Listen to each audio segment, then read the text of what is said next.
नमस्कार साथीहरू, तपाईहरू सबैलाई हाम्रो च्यानलमा हार्दिक स्वागत छ, जहाँ हामी लिएर आउँछौं नेपाली लोककथा, माया प्रेमका कथाहरू, हिमाल, पहाड र गाउँघरको सुगन्ध बोकेका मन छुने स्टोरीटेलिङहरू। त्यसैले भिडियो स्किप नगरी अन्त्यसम्म हेर्नुहोला, किनकि अन्त्यले तपाईको मन अवश्य छुनेछ। यदि कथा मन पर्यो भने कमेन्टमा आफ्नो भावना अवश्य लेख्नुहोला। अत्यन्तै भीड काठमाडौँ शहरमा मानिसहरूका अनुहार कहीँ कतै केही अभाव भए जस्तो, कुनै कुराले समस्यायुक्त बनाए जस्तो अनि केही पाउन हतारिए जस्तो देखिन्छ। मानिसहरू आफ्नो लक्ष्य प्राप्त गर्नका लागि दिनभरि नै दौडधुप गरिरहन्छन्। कोही सोझो ढङ्गले आफ्नो कमाई गरिरहेका हुन्छन् भने कोही फटाई गर्दै गुजारा चलाइरहेका हुन्छन्। कोही कामले दौडधुपमा हुन्छन् भने कोही बिना काम पनि सहर घुमिरहेका हुन्छन्। त्यस्तै उति साह्रो जरुरी काम नभए पनि दिन काट्नका लागि निशा र उषा सहर घुम्न निस्कन्छन्। उनीहरू काठमाडौँको ख्यातिप्राप्त क्याम्पसमा अध्ययन गर्दछन्। उनीहरूमध्ये उषा अध्ययनका लागि गाउँबाट काठमाडौँ आएकी हुन्। भनिन्छ बैंसको बेला स्याल पनि राम्रो देखिन्छ भने राम्रोसँग बैंस सवार भइसकेका ती दुई युवती निशा र उषालाई बाटोमा हिँड्दा नजर नलगाउने पुरुषहरू कमै होलान्। के बुढा, के बच्चा, के युवा, हरेकका नजर बाटो क्रस गर्दा ती युवतीहरूको सुन्दर अनुहार अनि शरीरलाई आकर्षक बनाइरहेको वक्षस्थलमा ठोकिन्छ। त्यस दिन ती दुवै सुन्दरी युवतीहरू काठमाडौँको एउटा पार्क घुम्न पुग्छन्। त्यहाँ युवक युवतीहरू प्रेममा मस्त छन्। कुनै कुनै बेला त यति उत्तेजक दृश्य पनि देखिन्छ कि उनीहरूको शरीरमा 100 भोल्टको करेन्ट सवार भए जस्तो अनुभूति हुन्छ। तँलाई त्यस्तो रहर लाग्दैन? चुम्बन गरिरहेका एक जोडी देखाएर निशा भन्छिन्। के भन्छे? के चुप लागु, उषाले हाँसे जस्तो गरेर उत्तर दिई। त र म त एकै आत्माका साथी हौं, अनि तेरो र मेरो बाउमा एक अर्कामा निकै थाहा पनि छ। तेरो मनको कुरा मलाई किन लुकाउँछेस? बरु मलाई भन्, म तेरो हरिच्छा पुर्याइदिन तयार छु, निशाले धेरै सदाशयता प्रकट गर्दै भनी। धन्य निशा, त मेरो आत्मीय साथी होस्, कति प्यारी छस् है। एक दिन तसँग भेट्न पाइन भने त मलाई कस्तो नरमाइलो लाग्छ, उषाले आभार प्रकट गरी। यस्तै गफ गर्दै उनीहरू पार्कबाट फर्किए र भोलि फिल्म हेर्न जाने योजना बनाए। भोलिपल्ट निर्धारित समय निशा उषा कहाँ आइपुगी। उषा तयार भइस्? निशा बोल्दै उषाको कोठामा प्रवेश गरी। हुँदैछु, एकछिन पखन, उषाले ड्रेस मिलाउँदै भनी। छ्या, के कुर्ता सुरुवाल लगाए कि फुकाल, त्यो पेन्ट र टी सर्ट लगा। निशाको बोलीले तुरुन्तै प्रभाव परे झै उषाले ड्रेस चेन्ज गरी। टी सर्ट र प्यान्टमा ऊ निकै आकर्षक देखी। टाइट टी सर्ट र प्यान्टले उसका अङ्गहरू पुष्ट देखिए। निशाले कार ड्राइभरलाई गाडी स्टार्ट गर्न भनी। उनीहरू काठमाडौँको गुण चलचित्र घर बुवारकोमा पुगे। ड्राइभर गाडी लिएर फर्कियो। टिकट लिएर उनीहरू सिनेमा हलभित्र प्रवेश गर्ने तर्खर गर्दै थिए। त्यही बेला निशाले एकजना आफ्नो पुरानो साथीलाई देखिन्। विजय, निशाले हल्का स्वरले त्यो पुरुषलाई बोलाई। विजय पछाडि फर्कन्छ। ओ निशा, के छ तिम्रो खबर? आजकाल त कतै देखिँदैनौ, कहाँ गायब भयो? विजय निशाको नजिक आएर भन्यो। ठिकै छ नि विजय, कहाँ जानु र, बरु तिमी पो मुखै देखाउन छाड्यौ। के हो, इन्जिनियर भइयो भनेको सुनेकी थिए, कतै त्यही भएर हामीलाई वास्तै नगरेको हो कि क्या हो? निशाले व्यङ्ग्य गर्दै भनी। वाफले, मलाई त्यस्तो सोचेको, म मेरा पुराना साथीहरूलाई कदाचित बिर्सन्न क्या। बरु इन्जिनियर हुन चाहिँ अझ 1 वर्ष पर्खनु पर्ने भएको छ। इन्जिनियर हुँदैमा साथीहरूलाई बिर्सने चाहिँ होइन नि, विजयले स्पष्टीकरण दियो। ल ठिकै छ, बरु परिचय गरौँ न विजय। ऊ मेरो कलेजकी अत्यन्त मिल्ने साथी उषा, अनि उषा चाहिँ मेरो स्कुल पढ्दाको साथी विजय, भविष्यको इन्जिनियर। निशाले दुवैको एक अर्कामा परिचय गराई। दुवैले हात मिलाए। ल कुरा गर्दै गरौँला, अहिले चाहिँ सिनेमा हेर्न जाउँ, निशाले भनिन्। सबैजना हलभित्र पस्छन्। विजय मनमा सोच्दै हुन्छ, क्या राम्री केटी रहेछ बा, कहाँ बस्यो होला यो केटी, अनि कहाँ होला घर। फ्रेन्डसिप बढाउन पाए राम्रै हुन्थ्यो। सिनेमा सुरु हुन्छ। कुरा गर्दै खानेकुराहरू खाँदै सिनेमा समाप्त पनि हुन्छ। रोमाञ्चक त्यो सिनेमाले उनीहरू मनोरञ्जन लिँदै थिए। सिनेमा समाप्त भएपछि सबै बाहिर निस्किए। ल त विजय, आज अकस्मात भेट भएर सँगै सिनेमा पनि हेरियो, फोन गर्दै गर्नु, हामी अहिले जान्छौं, निशाले विजयसँग बिदा मागिन्। कहाँ जाने? केही सवारी छ? विजय प्रश्न गर्छ। बाग बजारतिर जाने। सवारी देखेनौ त यत्रा ट्याक्सीहरू छन्, निशाले हाँस्दै जिस्कने मुडमा भनिन्। ठिकै छ, मेरो कार छ। म पनि बाग बजार नै जाने हो। जाऊ न त मसँगै, अनुरोधपूर्ण भाषामा विजयले भन्यो। जाऊ न त, मेरो गाडी अहिले आउँदैन। ट्याक्सीमा जानुभन्दा विजयकै गाडीमा जाउँ है। उषातिर हेर्दै निशाले भनिन्। उषा सहमत भई। दुवैजना विजयको गाडीमा बस्छन्। गाडी गुड्न थाल्छ। अध्ययनमा अत्यन्त लगनशील भएर पढ्ने विजय धनी बाबुको छोरा भए पनि निकै सरल छ। ऊ बाहिरी संसारसँग निकै अनभिज्ञ छ। अघि त केही कुरै गर्न पाइएन। अनि भन निशा, के छ तिम्रो खबर? ठिकै छ, बाँचिएकै छ। तिम्रो चाहिँ इन्जिनियरिङ पढ्न नपाए पनि आफ्नो पढाइलाई निरन्तरता दिइरहेकी छु, निशाले विजयको प्रश्नको उत्तर दिइन्। विजय अब कुरामा एक कदम अगाडि बढ्न चाहन्छ। हामीले गफ त खुबै गर्यौं, तर तिम्रो साथी त बोल्नु नै हुन्न नि निशा। होइन, तपाईहरू कुरा गर्दै हुनुहुन्छ। बिना प्रसङ्ग कुरा गर्दा हास्यको पात्र भइन्छ भनेर मात्रै नबोलेकी उषाले स्पष्ट पारी। प्रसङ्ग त जति पनि छ नि, बरु तपाईलाई प्रसङ्ग निकाल्न गाह्रो भयो भने मै निकाल्छु। ल भन्नुस्, तपाईँ कहाँ बस्नुहुन्छ? विजयले बडो स्फूर्तिसाथ आफ्नो मनको भाव प्रकट गर्यो। उषाले आफ्नो कलेजको नाम बताइन्, अनि त्यही होस्टल बस्ने कुरा पनि बताइन्। अनि तपाईको घर चाहिँ कहाँ पर्छ नि? विजय उषाको भावमा अझ बढी जानकारी लिन चाहन्छ। मेरो घर चाहिँ तराईमा पर्छ, रौतहटतिर हो। उषाले आफ्नो घरको ठिक स्थान नबताए पनि नजिकको ठाउँ भनी। यसैबीच उनीहरू फोन नम्बर साटासाट गर्छन्। उषाले होटलको रिक्वेस्ट फोन बताइदिई। उषाले पनि विजयको भावमा सोधी। विजयले गाडी रोक्छ। दुवैजना पुतली सडक ओर्लन्छन्। ल त विजय भाइ, see you again, okay? Nisha बोल्छिन्। सेम टु बोथ, विजयले उत्तर दिन्छ। उषा र निशा हिँड्दै उषाको कोठातिर लाग्छन्। विजय उषाको सुन्दरता, उसको सुन्दर अनुहार, पुष्ट वक्ष, अग्लो कद, भद्र व्यवहार सम्झँदै त्यो रातभरि उसले उषाका भावमा सोचिरह्यो। बिहान कलेजबाट फर्केपछि खाना खाइसकेर आफ्नो कोठामा विश्राम लिइरहेको बेला उषालाई उनको टेलिफोन आएको जानकारी होस्टलको टेलिफोन किपरले बताएपछि उषा टेलिफोन उठाउन जान्छिन्। रिसिभर उठाउँदै हेल्लो को बोल्नु भएको होला। उताबाट पुरुष आवाज आउँछ। हेल्लो, चिन्नु भएन? चिन्न सकिन त, को हो तपाईँ? अनभिज्ञता प्रकट गर्दै उषाले भनिन्। तपाईँ चाँडै बिर्सनुहुन्छ कि के हो? यति निष्ठुरी हुन त भएन नि, यस्तो सम्झेर हामीलाई पनि फोन गरे हुन्छ नि। पुरुष आवाज आयो। तपाईँ को हो मैले चिन्न सकिन। त्यसैले केही भन्नु छ भने प्लिज भनिहाल्नुहोस्, नत्र मैले फोन राखे, फाल्तु गफ गर्न मसँग समय छैन। उषाले अलि कडा स्वरमा आफ्नो अभिव्यक्ति प्रकट गर्छिन्। सरी, मैले यहाँलाई फोन गरेर डिस्टर्ब गरे भने फेरि पनि सरी चाहन्छु। उषाजी, यहाँले स्वर चिन्नुहुन्छ कि हुन्न भनेर मात्र लामो कुरा गरेको हुँ। म विजय हुँ। विजयले नाम बतायो। Oh my god, I am sorry विजयजी। म त तपाईँ हो भन्ने एक मनले पनि सोचेकी थिइनँ, उषाले आश्चर्य प्रकट गर्दै जवाफ फर्काई। उनीहरूले सामान्य हालखबर सोध्नेबाट कुरा सुरु गरे। केही समयको मिठो कुराकानीपछि विजयले भोलिको लागि समय माग्यो। उषाले भोलि विजयलाई फोन गर्ने बाचाका साथ फोन राखी। उषाले त्यति धनीको छोरा विजयले उसलाई फोन गर्ला भन्ने सोचेकी पनि थिइन। उता विजय भने उषासँग भेट भएदेखि नै बेचैन बनेको थियो। उषालाई उसले भित्रभित्रै मन पराउन थालिसकेको थियो। तर एक्कासी त्यस्तै कुरा प्रकट गर्दा राम्रो हुँदैन भन्ने ठानेर चुप रहेको थियो। ऊ उषालाई सम्झन्छ अनि त्यति सुन्दर युवतीलाई श्रीमती बनाउँदा फरक नपर्ने सम्झेर उसँग प्रेम गर्ने कल्पना गर्न थाल्छ। विजयसँगको कुराकानीपछि उषा पनि धेरै खुसी हुन्छिन्। उनी एक्लै हाँस्छिन्, ऐनामा हेर्छिन् अनि फेरि विजयलाई सम्झन्छिन्। विजयसँग प्रेम गर्दै हिँडेको अनि विजयलाई पति बनाएको सम्झन्छिन्। छ्या, मैले के सोचे कि आफैसँग प्रश्न गर्छिन्। दुवैजना एक अर्काप्रति बेचैन बन्छन्। भोलि निर्धारित समयमा उषाले फोन गरी। विजय उषाको फोन पाएर खुसी हुन्छ। उनीहरू फोनमा अलिक नजिक भएझै जिस्किएर कुरा गर्छन्। अनि पुनः फोन गर्ने बाचाका साथ फोन राख्छन्। उनीहरू बारम्बार फोनमा कुराकानी गर्छन्, जसले गर्दा आत्मीय वातावरण सिर्जना हुन्छ। उनीहरूले प्रत्यक्ष भेट्ने बाचा गरे।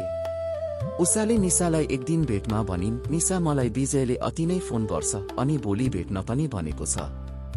निशा उषाको चिउडो समाउँदै बोल्छिन्, ठिकै छ भेट न त, के भयो र, विजय ह्यान्डसम पनि छ, भद्र पनि छ। भेट है उषा, अब तेरै त दिन आए नि, गरिखा। मैले तँलाई कृत्रिम वस्तु चिनाएकी थिएँ, अब वास्तविक भेटिस्। विजय त्यस्तो खाइलाग्दो छ, उसको चिज पनि त विशाल नै होला। मोरीले खुब मोज गर्ने भई, बधाई छ। छ्या बढ्दा नबोल है मोरी, लाडे पाराले उषाले भनिन्। निशाले भनेका कुराहरू उषाको कानमा ठोक्किरहन्छन्। उनलाई कति बेला विजयलाई भेटौ भइरहेको थियो। निर्धारित समय र स्थानमा दुवैको भेट भयो। ती एक जोडीलाई त्यो भेटले प्रेममा बाँध्छ। प्रथम भेटमा अत्यधिक भद्रताका साथ विजयले कुरा गर्छ। काठमाडौँको मुटुमा रहेको एउटा पार्कमा उनीहरू दिन बिताउँछन्। खासै गरिने कुरा पनि हुँदैन अनि छुट्टनी पनि मन लाग्दैन उनीहरूलाई। तैपनि साँझ परेपछि उनीहरू छुट्टिन्छन्। उनीहरू दैनिक जसो भेट गर्न थाले। विजय उषाका खातिर जस्तोसुकै मूल्य चुकाउन पनि पछि नपर्ने स्थितिमा पुग्यो। उषाले पनि विजयलाई जीवनसाथी मानिसकेकी हुन्छिन्। ती दुईका बीच आत्मीय प्रेमले प्रधानता पाएको हुन्छ। एक दिन निशाले उषालाई सोधिन्, ए उषा, तँलाई मैले कृत्रिम प्रविधि ल्याएर राम्ररी सिकाइसकेकी छु, विजयको वास्तविकतासँग खेल्दा झन् पारङ्गत भइसकिस् होला नि, कत्रो रहेछ, त्यसको माल मज्जा त खुब दिन्छ होला नि, छि त्यस्तो होइन क्या, हामीले अहिलेसम्म त्यस्तो कार्य गरेका छैनौँ, उषाले उत्तर दिइन्। उसो भए अब त बुझ कि विजय तेरो हुनै सक्दैन, उताबाट उम्क्यो। हर पुरुषले आफ्नी प्रेयसीबाट सधैँ त्यही कुरा चाहिरहेको हुन्छ जुन तैले अहिलेसम्म पनि दिएकी रहिनछस्। यदि त विजय जस्तो धनाढ्यको सम्पत्तिमा आजीवन राज गर्न चाहन्छेस् अनि इन्जिनियरकी पत्नी बन्न चाहन्छेस् भने यो तेरी सानीकान्छी विजयलाई सुम्पिँदै निशाले छिल्लिँदै भनिन्। फेरि निशा बोलिन्, विजयले कहिलेकाहीँ तँलाई कतै टाढा घुम्न जाने प्रस्ताव राखेको छ कि छैन? कुनै पुरुषले त्यस्तो प्रस्ताव राखेमा नजानिदो पाराले उसको उद्देश्य त्यही हो भन्ने बुझ्नुपर्छ। थाहा पाइस् होला नि, निशा गइसकेपछि उषा निशाले भनेका कुरा सम्झिरहन्छिन् र एकपटक विजयले उसलाई नगरकोट घुम्न जान राखेको प्रस्ताव पनि सम्झिन्छिन्। के उसो भए विजय मेरो हुन सक्दैन? के म उसको सङ्गिनी बन्न सक्दिन? होइन, नाइ म उसकै हुन्छु। म उसलाई खुसी पार्छु। उषा एकान्तमा आफैसँग प्रश्न गर्छिन् र उत्तर पनि दिन्छिन्। उषा फोन डायल गर्छिन्। हेल्लो, उताबाट पुरुषको आवाज आउँछ। उषा पुनः बोल्छिन्, को विजय हो? उषा हो, मलाई नचिनेको कि के हो? उषा विजय बोल्छ। चिनिहाले नि, बरु तपाईँ भन्नुस् न कसरी मलाई चिन्नुभयो? उषाले सोधिन्। चिन्दिन कि के हो त? आफ्नी मायालाई नचिन्ने कुरा पनि आउँछ। तिमी जहाँ भए पनि तिम्रो आवाज सुन्ने बित्तिकै तिमीलाई चिनिहाल्छु नि, विजयले प्यार प्रकट गर्यो। बुझे बाबा, बुझे, हजुरले मलाई चिन्नुहुन्छ। अनि तपाईको खबर के छ? हिजो आज त सम्पर्कविहीन हुनुहुन्छ नि। अलि व्यस्त थिए, त्यसैले फुर्सद भए दर्शन पाऊ कि, विजयले आफ्नो कुरा बताउँछ। के खोज्छस्? कानो आँखा भने झै उषाले पनि त्यही चाहेकी थिइन्। भनिन्, हजुरको जो आज्ञा। 2 बजे त्यही कलेज अगाडि आउनु न है। हुन्छ, 2 बजे म आउँछु। अहिले राखौं, विजयले समर्थन जनायो। ठीक 2 बजे दुवैको भेट हुन्छ। उनीहरू एक प्रसिद्ध रेस्टुरेन्टमा गएर खाँदै गफ गर्दै दिन बिताए। उनीहरू बीच आज चुम्बनको आदान प्रदान पनि खुबै हुन्छ। साँझमा विजयले उषालाई 2 दिनपछि पोखरा घुम्न जाने प्रस्ताव राख्छ। उषा अब विजयका हरेक प्रस्ताव स्वीकार गर्ने पक्षमा हुन्छिन्। उनले विजयको प्रस्ताव सहर्ष स्वीकारिन्। पोखरा जाने दिन आउँछ। मानिस र घरहरूको अत्यधिक चापले भासिएझै देखिने त्यो काठमाडौँ सहर छाडेर हरियाली पर्यटकीय स्थल पोखरा पुग्छन्। दिनभरि पोखराका विभिन्न पर्यटकीय स्थल घुमी साँझपख एउटा महँगो होटलमा रात बिताउन पुग्छन् उनीहरू। मिस्टर एन्ड मिसेस विजय भनेर होटल खातामा नाम लेखाई उनीहरू रुमतिर लाग्छन्। मिसेस विजय लेख्दा उषालाई एउटा अलग अनुभव हुन्छ। ऊ मनमा नै खुसी हुन्छ। साँझको खाना लिइसकेपछि दुवै कोठामा पुग्छन्। दुवैले एकले अर्कालाई निहाल्छन्। के गर्ने के नगर्ने असमञ्जस्यमा पर्छन्। परिस्थिति विचार गरी विजयले बत्ती अफ गर्छ। उषालाई अङ्गालोमा लिन्छ र ओठमा चुम्बन गर्दै सुस्तरी बोल्छ, सुत्न थकाइ लागेको छैन? विजयले भन्दा उषा मौन हुन्छिन्। विजय आफ्ना लुगा फुकाली नाइट ड्रेस लगाउँछ। उषा बसिरहेकी हुन्छिन्। विजयले बिस्तारै उषालाई बिछ्यौनामा पल्टाउँछ। दिउँसोकै ड्रेसमा उषा ओछ्यानमा सुत्छिन्। विजय उषाको नजिकै आएर पल्टन्छ। केही क्षण दुवै मौन रूपमा सुतिरहेका हुन्छन्। बोल्न उषा, के भयो, किन चुप लागेकी? विजय बोल्छ। के कुरा गर्ने भन्नु न, तपाईँ नै मेरो छेउमा हुनुहुन्छ, तपाईँ भएपछि मलाई सबै पुगिसरी हुन्छ, उषाले भनिन्। तिमी कति प्यारी छौ है, मलाई कति माया गर्छौ, तिमी ओठमा चुम्बन गरी आफ्नो हातले उषालाई सुस्तरी अँगाल्दै विजयले भन्यो। तपाईँ पनि त मलाई माया गर्नुहुन्छ नि, मलाई तपाईँ जति प्यारो यो दुनियाँमा कोही लाग्दैन, उषाले पनि विजयको चुम्बनको प्रत्युत्तर फर्काइन्। अब विजय उषाको अझ नजिक टाँसिएर सुत्छ। आफ्नो हात उषाको वक्षमा लगेर स्थिर गर्छ। बिस्तारै त्यहाँ चल्मलाउन थाल्छ। ऊ अब उषाको मुखभित्र आफ्नो मुखले के खोज्न थाल्छ। उषाको शरीरको न्यानो स्पर्शले विजयलाई उत्तेजित बनाउँदै लग्यो। दिउँसो लगाएको लुगामा सुतेकी उषाको टी सर्ट बिस्तारै विजयले माथितिर सार्न थाल्छ। टी सर्ट माथि सारिसकेपछि ऊ आफ्नो हात ब्राको हुकमा लगेर चलमलाउन थाल्छ। उषा ठूलो श्वास फेर्दै हुन्छे। ब्राको हुक खोल्न अप्ठ्यारो भएपछि उषाले विजयलाई सघाउँछिन्। विजय आफ्नो कार्यमा सफल हुन्छ। अब ऊ आफ्ना हातहरू उषाको पृष्ठवक्षमा ल्याएर स्थिर गर्छ।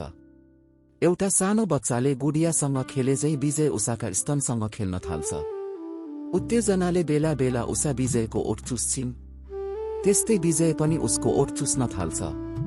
विजय हातको औँलाले उषाको नाइटोको गहिराई नाप्छ, जुन उषाको पेन्टको टाटमा चल्मलाउँछ। तुरुन्तै आफ्नो इच्छामा सफलता पाएपछि उषाको पेन्ट तल सार्न थाल्छ। सो कार्य गर्दा विजयलाई उषाले सहयोग गर्छिन्। उषा पेन्ट फालेर विजयसँग लपक्क टाँसिन्छिन्। विजयले आफ्नो चोर औँला उषाको योनीमा पसाउँछ। यसबेला विजयको हातले उषाको योनीबाट तरल पदार्थ निस्किरहेको अनुभूति गर्छ। ऊ उषाको योनी खेलाउँछ। कुनै परस्त्रीको प्रथम पटक सामिप्यता पाएको विजय उषाको हरेक अङ्गहरूलाई चाख लिई निरीक्षण गरिरहन्छ। उषा बेला बेलामा उत्तेजनाले विजयको ओठ टोक्दै हुन्छिन्। यसबेला विजयको काम नायक चाखका साथ उषाको महत्त्वपूर्ण अति गोप्य त्यही अङ्गसँग जोडिएको हुन्छ। उषा पनि उत्तेजित हुन्छिन्। केही बेर नबोलिकन विजयले काम सुरु गर्ला भनेर आशा गर्छिन्। तर विजय चाहिँ हातले खेल्नमै व्यस्त भएपछि उनी बोल्छिन्, के गरिराख्नु भएको राजा, छिटो न आफ्नो काम गर्नुस्, कति मलाई तडपाइरहनुहुन्छ। मेरी प्यारी रानी, म तिमी तडपेको सुन्न सक्दिन, त्यसैले अब आफ्नो काम सुरु गर्छु। विजयले कुरा स्वीकार्छ। उषाको हात समातेर आफ्नो लिङ्गमा ल्याउँछ। आगोबाट हात झिकेझै गरी उषा फुत्त हात झिक्छे।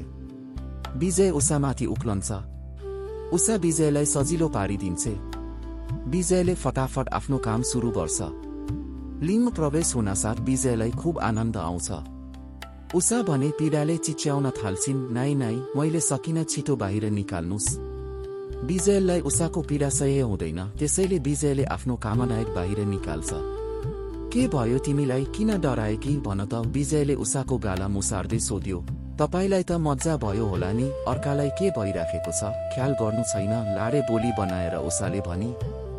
भन न त मैले के गर्नुपर्छ, म तिमीलाई पीडा भएको सहन सक्दिन क्या? विजय बोल्छ। कस्तो साह्रो गरी कुहिनाले थिचेको, यत्रो ठूलो शरीर थामेकी छु, त्यही माथि कुहिनाले थिच्दा अर्कालाई दुख्दैन। उषाले विजयलाई वास्तविकता बताउँछिन्। विजय त्यो गल्ती दोहोर्याउँदैन। बडो सतर्कका साथ पहिले झै गरी विजयले आफ्नो काम सुरु गर्छ। आफ्नो नायकलाई लक्ष्यमा पुर्याइसकेपछि विजय तलमाथि गर्दै मच्चिन थाल्छ। हातले उनको सुकोमल स्तन मुसारिरहेको हुन्छ। त्यस्तै चुम्बन पनि गरिरहेको हुन्छ। दुवै आनन्दले सुत्छन् र निदाउँछन्। राति जब उषा बिउजिन्छिन्, उनलाई थाहा हुन्छ आफ्नो योनि क्षेत्रमा केही सलबलाइरहेको छ, जसको उनलाई हल्का आनन्द पनि आइरहेको छ। उनी हात लम्काएर बेड स्विच अन गर्छिन्। उज्यालोमा देख्छिन् त विजय उनका दुवै तिग्रा फारेर बीचमा बसेर उनको गुप्त क्षेत्रमा जिब्रो चलाइरहेको। बत्ती बलेपछि विजय उषालाई हेरेर थोरै हाँस्छ। उषा पनि मुस्कुराउँछे। विजय पुनः आफ्नो कार्य सुरु गर्छ। ऊ योनिको डिलमा आफ्नो जिब्रो चलाउँछ। उषाको बच्चाको जस्तो कलिलो योनिमा जिब्रो चलाउन उसलाई खूब मजा आउँछ। उषा पनि आनन्दले विजयको टाउको सुमसुम्याउँछिन्। केही समय पश्चात विजय उषाका स्तन प्रेमपूर्वक मुसार्दै आफ्नो जिब्रो लिङ्गजै योनिमा भित्र बाहिर गराउँछ। उषा भुटुक्कै भएर सुस्केरा काट्छिन्। उनी भन्छन्, विजय लौन मलाई त खपिन सक्नुभयो, अब केही गर्नुस्। उषाले यसो भन्नासाथ विजय फेरि उषामाथि चढ्छ। उसले यसो गर्दा उषाको आँखा अगाडि विजयको विशाल लिङ्ग देखा पर्छ भने विजय चाहिँ उषाको योनितिर आँखा पुर्याउँछ। उषा विजयको लिङ्ग हातमा लिन्छिन् र प्रेमपूर्वक मुसार्दै चुस्न थाल्छिन्। उता विजय दुवै हातले उषाको योनिमा चलाउन थाल्छ। यो क्रियाले दुवैलाई चरम आनन्द प्राप्त हुन्छ।